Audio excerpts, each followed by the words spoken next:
KaraokeBooks. The Adventures of Ferdinand, Count Fathom. Tobias Smollett. Audiobook. Chapter 9. The Confederates change their battery and achieve a remarkable adventure. Thunderstruck at this disappointment, the Confederates held a council in order to deliberate upon the next measures that should be taken, and Ferdinand, for the present, despairing of accomplishing his grand aim, resolved to profit in another manner, by the conveniency of his situation.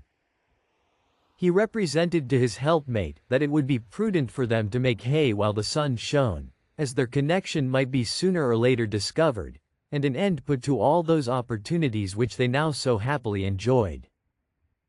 All principles of morality had been already excluded from their former plan. Consequently, he found it an easy task to interest Teresa in any other scheme tending to their mutual advantage, howsoever wicked and perfidious it might be.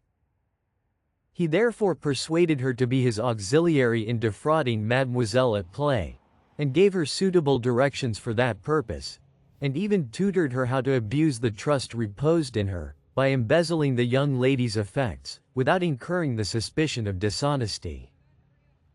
On the supposition that every servant in the house was not able to resist such temptation, the purse of her mistress, to which the maid had always access, was dropped in a passage which the domestics had occasion to frequent, and Fathom posted himself in a convenient place, in order to observe the effect of his stratagem. Here he was not disappointed in his conjecture. The first person who chanced to pass that way was one of the chambermaids, with whom Teresa had lived for some time in a state of inveterate enmity, because the wench had failed in that homage and respect which was paid to her by the rest of the servants. Ferdinand had, in his heart, espoused the quarrel of his associate, and longed for an occasion to deliver her from the malicious observance of such an antagonist. When he, therefore, saw her approach, his heart throbbed with joyful expectations, but when she snatched up the purse, and thrust it in her bosom, with all the eagerness and confusion of one determined to appropriate the windfall to her own use, his transports were altogether unspeakable. He traced her to her own apartment, whither she immediately retreated with great trepidation, and then communicated the discovery to Teresa, together with instructions how to behave in the sequel. In conformity with these lessons, she took the first opportunity of going to Mademoiselle, and demanding money for some necessary expense, that the loss might be known before the finder could have leisure to make any fresh conveyance of the prize, and, in the meantime, Ferdinand kept a strict eye upon the motions of the chambermaid. The young lady, having rummaged her pockets in vain, expressed some surprise at the loss of her purse, upon which her attendant gave indications of extreme amazement and concern. She said it could not possibly be lost, entreated her to search her escritoire while she herself ran about the room, prying into every corner, with all the symptoms of fear and distraction. Having made this unsuccessful inquiry, she pretended to shed a flood of tears, bewailing her own fate, in being near the person of any lady who met with such a misfortune, by which, she observed, her character might be called in question. She produced her own keys, and begged upon her knees, that her chamber and boxes might be searched without delay.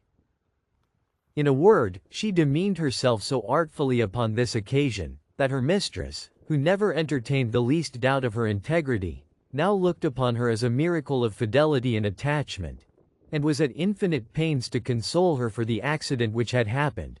protesting that, for her own part, the loss of the money should never affect her with a moment's uneasiness, if she could retrieve a certain medal which she had long kept in her purse, as a remembrance of her deceased aunt, from whom she received it in a present. Fathom entered accidentally into the midst of this well-acted scene, and, perceiving the agitation of the maid, and the concern of the mistress, desired, in a respectful manner, to know the cause of their disorder. Before the young lady had time to make him acquainted with the circumstances of the case, his accomplice exclaimed, in an affected passion, "Mr. Fathom, my lady has lost her purse, and, as no persons in the family are so much about her as you and I, You must give me leave, in my own justification, to insist upon Mademoiselle's ordering the apartments of us both to be searched without loss of time. Here are my pockets and my keys, and you cannot scruple to give her the same satisfaction, for innocence has nothing to fear." Miss Melville reprimanded her sharply for her unmannerly zeal,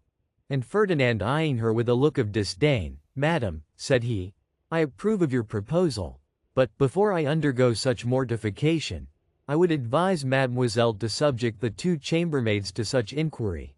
as they also have access to the apartments, and are, I apprehend, as likely as you or I to behave in such a scandalous manner." The young lady declared that she was too well satisfied of Teresa's honesty and Ferdinand's honor, to harbor the least suspicion of either, and that she would sooner die than disgrace them so far as to comply with the proposal the former had made. But as she saw no reason for exempting the inferior servants from that examination which Fathom advised, she would forthwith put it in execution. The chambermaids being accordingly summoned, she calmly asked if either of them had accidentally found the purse she had dropped. And both replying in the negative, she assumed an air of severity and determination, and demanding their keys, threatened to examine their trunks on the instant.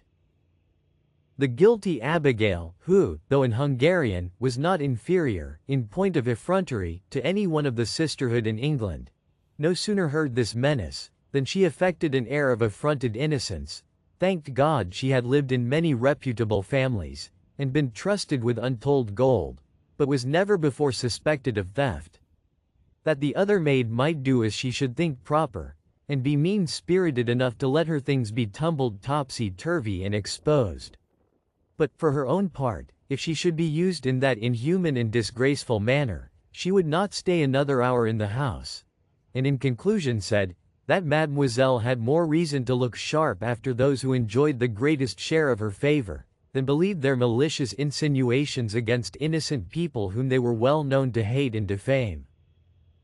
This declaration, implying in hint to the prejudice of Teresa, far from diverting Miss Melville from her purpose, served only to enhance the character of the accused in her opinion, and to confirm her suspicion of the accuser, of whom she again demanded her keys, protesting that, should she prove refractory, the Count himself should take cognizance of the affair, whereas, if she would deal ingenuously, she should have no cause to repent of her confession. So saying, she desired our adventurer to take the trouble of calling up some of the men servants, upon which the conscious criminal began to tremble, and, falling upon her knees, acknowledged her guilt, and implored the forgiveness of her young mistress. Teresa, seizing this occasion to signalize her generosity, joined in the request, and the offender was pardoned, after having restored the purse, and promised in the sight of heaven, that the devil should never again entice her to the commission of such a crime. This adventure fully answered all the purposes of our politician. It established the opinion of his fellow laborers' virtue, beyond the power of accident or information to shake, and set up a false beacon to mislead the sentiments of Mademoiselle, in case she should for the future meet with the like misfortune. If you liked what you heard, please subscribe to the channel.